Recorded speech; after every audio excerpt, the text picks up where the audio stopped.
नमस्कार, मी गौरी सूर्यवंशी. एस मराठीमध्ये आपलं स्वागत. वळूया आजच्या बातमीकडे.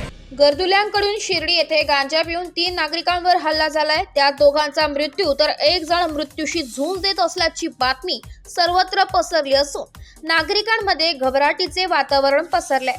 नाशिक ग्रामीण भागात अवैध धंद्याचा सुळसुळाट झालाय.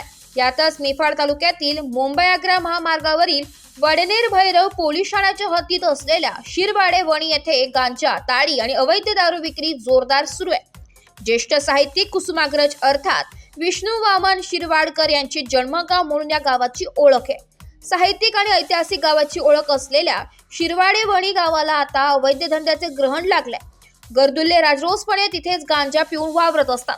येणाऱ्या जाणाऱ्या महिलांना याचा नाहक त्रास होत आहे. अवैध धंदे करणाऱ्यांचीही परिसरात दहशत आणि पोलीस प्रशासनाशी हितसंबंध असल्याने कोणीही त्यांच्या विरुद्ध तक्रार करण्यास पुढे येत नसल्याची चर्चा आहे. त्यामुळे पोलीस प्रशासन सुस्त आणि गर्दुल्ले मस्त असे म्हणायची वेळ आली आहे. पोलीस प्रशासन शिर्डी सारखी घटना शिरवाडेवणीमध्ये घडल्यानंतर जागे होणार का, असा संतप्त सवाल उपस्थित केला जात आहे.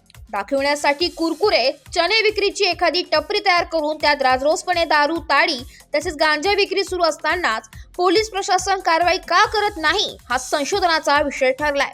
नाशिक ग्रामीणचे पोलीस अधीक्षकांनी याची विशेष दखल घेत शिरवाडे वणी येथील महिला व नागरिकांना या गर्दुल्यांच्या दहशतीतून मुक्त करत अवैध धंद्यांचा समूळ नायनाट करण्यासाठी कठोर पावले उचलली जावी अशी मागणी होत आहे. तरी पोलीस प्रशासन आता कोणती भूमिका बजावणार याकडे सर्वांचे लक्ष लागले.